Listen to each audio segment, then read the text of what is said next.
guys, what's up? KillJoy Jake here, and instead of having friends, I have horror movies. Today we are talking about Army of the Dead, and no, unfortunately, George Romero did not come back to life, although that would be insanely ironic. This is a brand new zombie film from Zack Snyder. But before I get into this, I'm gonna need you guys to like this video and subscribe for more horror content. Also consider supporting me on Patreon. It's going to help fund a very secret project of mine that I'm going to announce soon. Alright, now let's get into it. What's your favorite scary movie?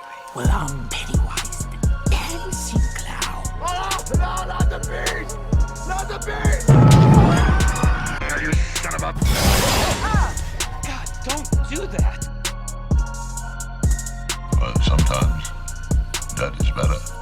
So there's a lot of history behind Army of the Dead. All the way back in 2004 when Zack Snyder was working on the 2004 remake of Dawn of the Dead, he had this crazy genre-bending idea for a zombie film that is also a heist movie. Man basically walked up to Warner Bros. And was like, hey, hold my beer for a sec. 3-word pitch for you, zombie heist movie. And Warner Bros. Was basically like, nah, brah. Long story short, Warner Bros. Wasn't really into it, and then like a lot of years later, which is now, Netflix decided to pick it up. Snyder describes his film as being a full-blown, balls-to-the-wall zombie heist movie, so it's genre on genre in a great way. You expect pure zombie mayhem, and you get that, 100%, but also you get these really amazing characters on a fantastic journey. It's going to surprise people that there's a lot of warmth and real emotion with these great characters. Something I've talked about in the past, I love movies that are a stew of a genre. The films that take stuff from different genres, like all the really good stuff, and just mash it into one big crazy ball, those are always some of my favorite movies. So immediately I have high hopes for this film. And on top of it having zombies and a heist plotline,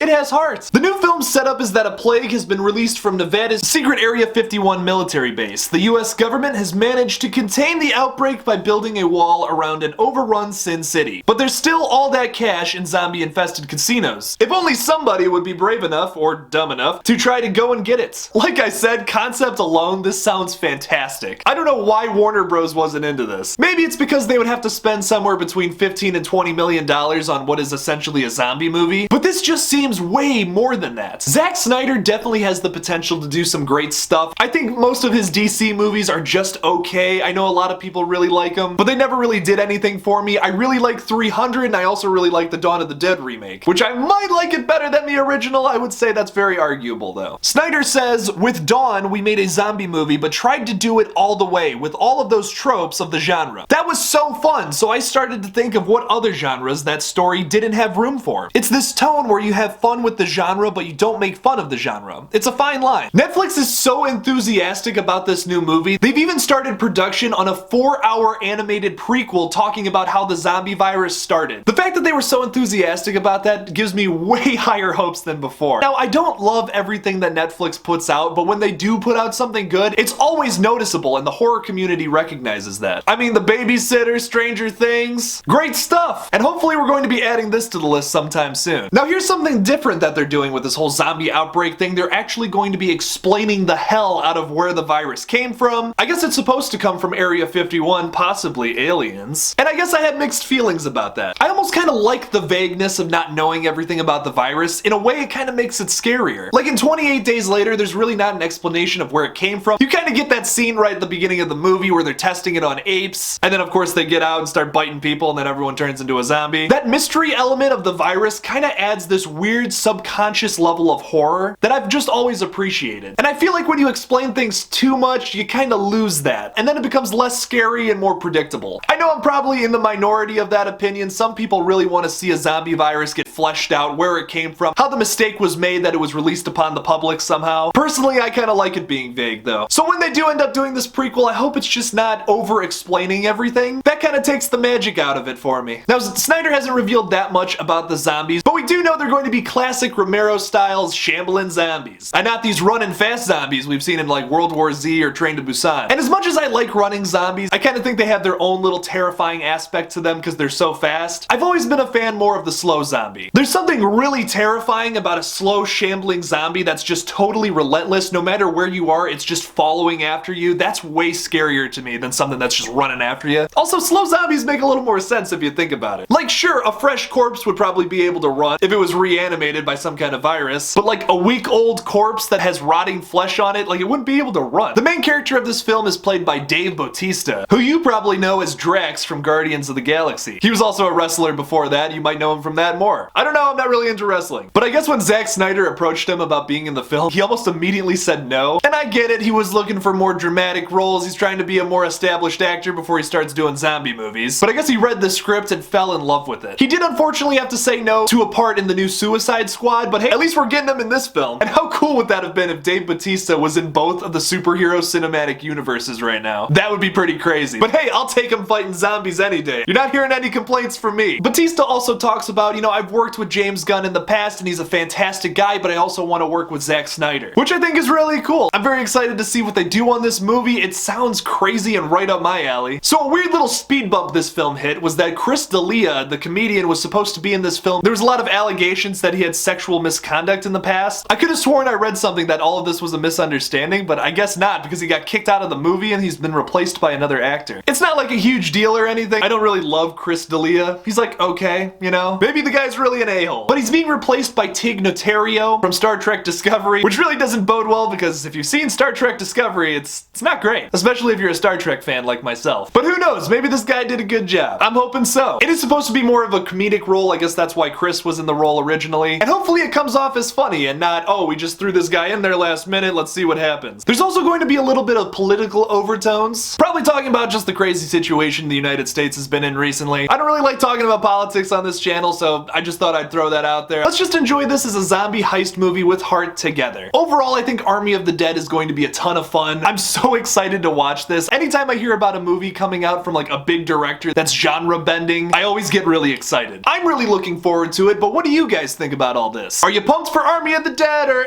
not really? You've seen enough zombie movies, I get that. Leave me something about it in the comments below. Thank you guys so much for watching my video on Army of the Dead. Don't forget to like this video and subscribe for more horror content. Don't forget to follow me on Twitter at KillJoyJake1 and on Instagram at KillJoy_Jake. And please consider supporting me on Patreon. It's going to help fund a secret project of mine, like I said at the beginning. And as always, don't forget to kill it out there, y'all.